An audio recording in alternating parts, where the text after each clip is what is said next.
Bonjour à tous, dans cette vidéo nous allons montrer comment préparer Karan Tikka. Donc c'est une recette à base de pois chiches.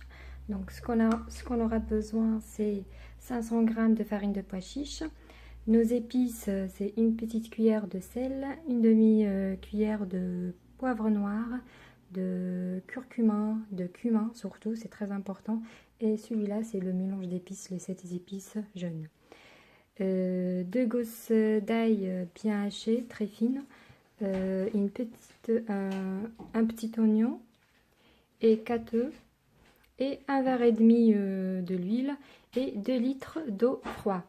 Alors cette quantité va me permettre de préparer Karan Tikka deux fois ce moule là. Donc pour avoir juste une petite quantité, il se fait juste de diviser la quantité sur 2. Donc pour commencer, nous aurons besoin d'un saladier et un fouet. Donc je vais mettre ma farine de pois chiches.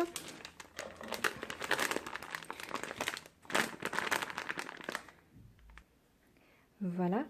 Et mes épices. Donc je vais mettre toutes mes épices en même temps. Je mélange.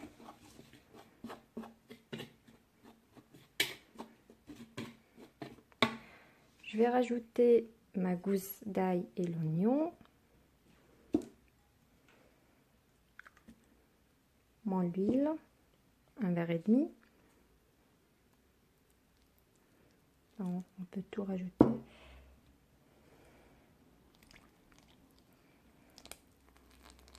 Voilà, et je mélange bien.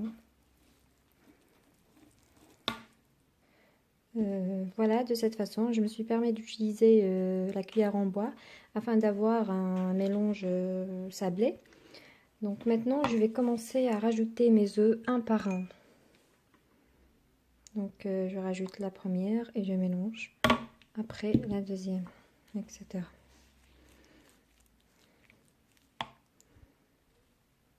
Et voilà la quatrième, la dernière.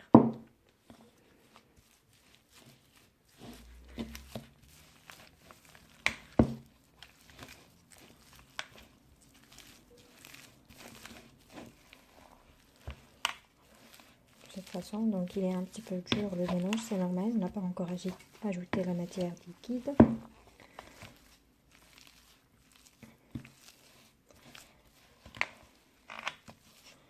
Voilà, donc maintenant je vais rajouter progressivement l'eau.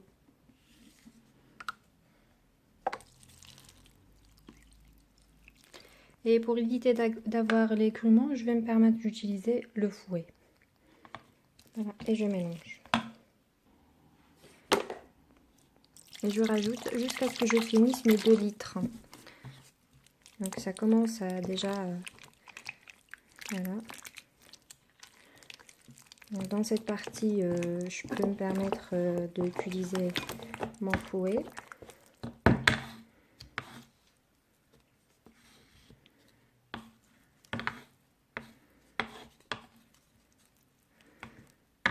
Voilà.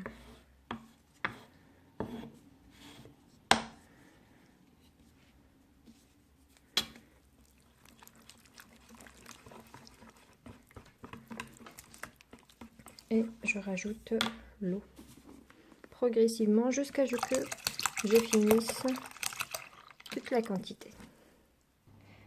Voilà, à la fin vous arrivez à cette contention là, donc c'est normal, le mélange est très liquide, donc à la cuisson ça va épaissir. Voilà, donc une petite remarque, si vous trouvez que vous avez toujours des grumeaux, n'hésitez pas d'utiliser le mixeur pour bien mixer. Donc ça marche parfaitement bien et c'est plus rapide par rapport au fouet. Donc voilà, j'ai fini, j'ai mis mes 2 litres d'eau. Donc maintenant je vais directement verser sur le moule ma quantité. Voilà, donc j'ai mis 2 tiers selon le moule, donc j'ai laissé une petite quantité et le reste c'est pour le deuxième moule. Donc à la fin je vais saupoudrer le mélange avec de cumin Voilà, donc ça donne un bon goût. Un peu partout. Et je mets au four. Et après, je vais mettre au four à 180 degrés pendant 40 à 50 minutes. C'est parti. Et voilà, ma garantita est bien prête. Elle vient de sortir du four, donc elle est un petit peu souple à la surface, c'est normal parce qu'elle est encore chaude. Donc on laisse refroidir avant la dégustation. Et voilà.